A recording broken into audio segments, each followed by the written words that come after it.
we had a player who would pick out one of the guys who he thought was looking at another guy during shower time, and he would start this chant, and it was to the tune of "I Want to Rock."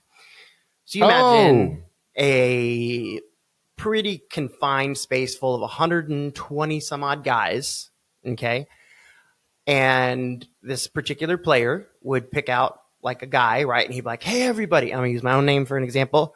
I never got called out, but here's what it was, right? Shane wants one. No, he'd be like, "Hey, everybody, Shane's fucking gay." And the whole locker room of 125 guys would yell Shane's back, gay. "Gay!" Yeah. And then he'd yell, "So fucking gay." And the whole locker room would respond, "Gay! So fucking gay! Gay!" Just like at full fucking volume. Right?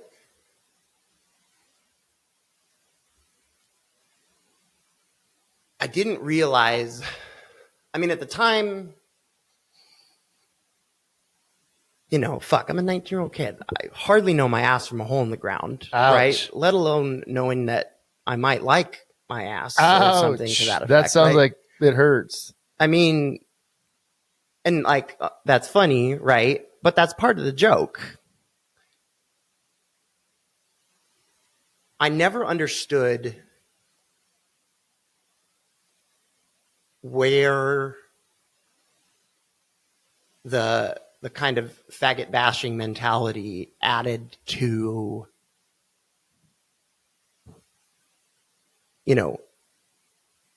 your aggression or playing ability or anything of that nature.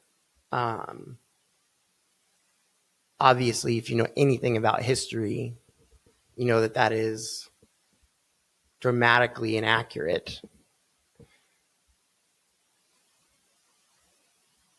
Regardless, it is a world where, up until quite recently, if a coach thought that you were not giving it your all and that you were being a pussy, he could whip out his dick in front of you and challenge your manhood in that way. Ooh, we keep mating. And that's acceptable. So I really, and for many, many years, like I didn't even know like how to put words to that experience, or because obviously to admit that it bothered me, I had to like come out, right? So that entire time, very early on in my experience at Boise State, right, do I figure out what kind of locker room this is. However, I cannot leave. Because this is my dream, is to play college football and at a big time university, and Boise was as far as I could get to the top, and it's a mid-major for sure. But, that was my dream. And so on top of that,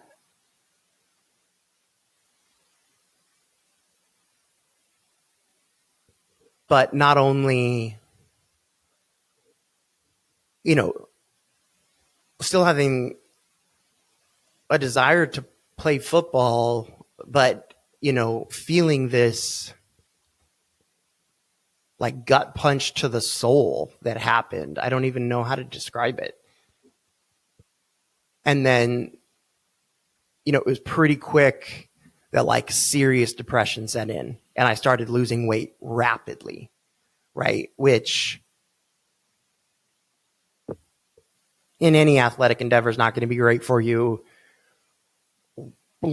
Offensive line is probably the last place on planet Earth, right, where you want to be dramatically losing weight, unless you're... Talk about a gut punch to the soul. Well, right? So, and I wanted out immediately. I knew I wanted out immediately. I just didn't know how I could get out. And, I started Out, you mean just away, just away. be gone. Right. I wanted to be done playing football. I did not want to ever walk into a college football locker room so long as I lived.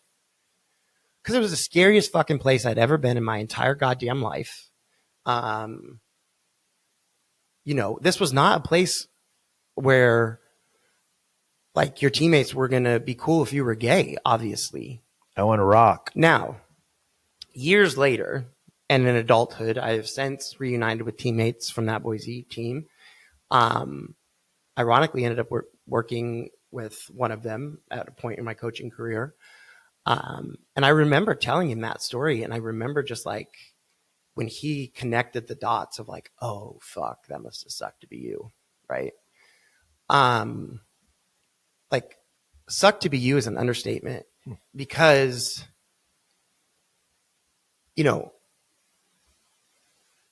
there's a saying that gets passed around among coaches, and I don't believe it to be 100% true, but there's something to be said for it, which is if it's happening, in your locker room, on your team, you're either coaching it or you're allowing it to happen, right? But either way, you're signing off. That was a part of the culture. And, I'm very lucky that I ended up where I did, in life and in my coaching career. I'm so grateful to Coach Shaw. You talk about somebody who was a true friend to me when I needed it, let alone set aside the boss thing, set aside the man's, football knowledge, victories, all of those things, right? Just man-to-man, personal level, was the first human being in that system that interacted with me as another human being. I thought that even after, a serious run-in, a serious alcohol addiction, sobering up from that, having done a substantial amount of therapy, that I would be okay enough to go back into a college football locker room. The first time we traveled and we were in Florida and we no longer had the coaches' showers, right? And we had a 6-hour flight back to SFO out of Orlando, where early September we'd just gotten, drug up and down the fucking field in 95-degree thunderstorm weather, just the shit, absolute shit. And there's only one set of showers for coaches and players, right? And I had very, very, very cognizantly up to that point made every effort to never, ever put myself in anything that could even be close to construed as a compromising situation. Okay? Meaning what? Meaning that obviously if I'm... Well, I guess, if you're naked around somebody, there's a potential of them being able to say something, right? If you're not there, then there's no potential, right? Because I was never fucking there. But I don't have a choice at this point because I'm late for the fucking bus. We just got our ass handed to us. And I am not about to fly back to San Francisco from fucking Florida, having just gone 6 hours in the September sunshine. Thank you very much. So I go into the shower. Smell terrific. Right. Lee. Yeah, exactly. So I go into the shower.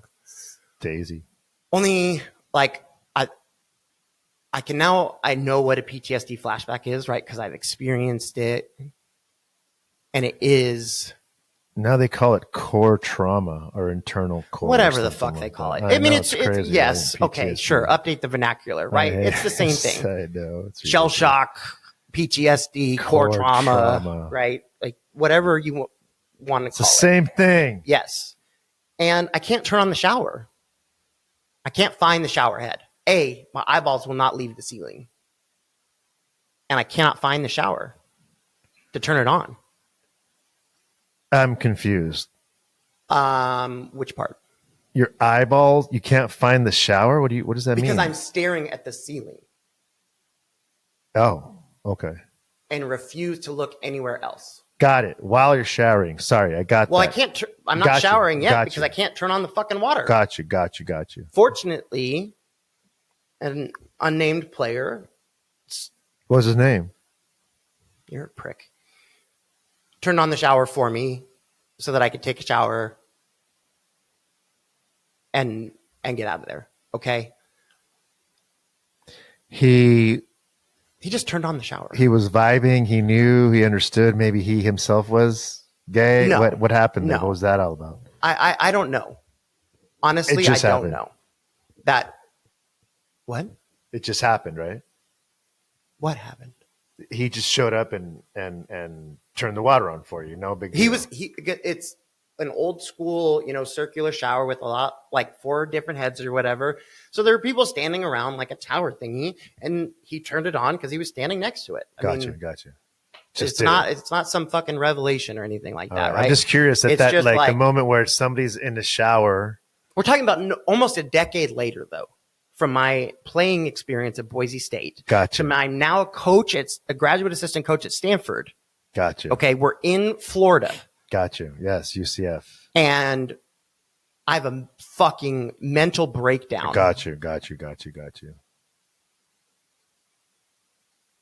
All this time, I'm working with the best psychologists and addiction therapists that Stanford has to offer. And Coach Shaw. Okay. Yeah. I mean, yeah, he was behind me on all things of taking care of myself. Right. But so like, I'm not talking about like some run of the mill team of people, right? Like people who specialize in addiction medicine and trauma and all of these things, right? That I'm meeting with on a weekly basis. And,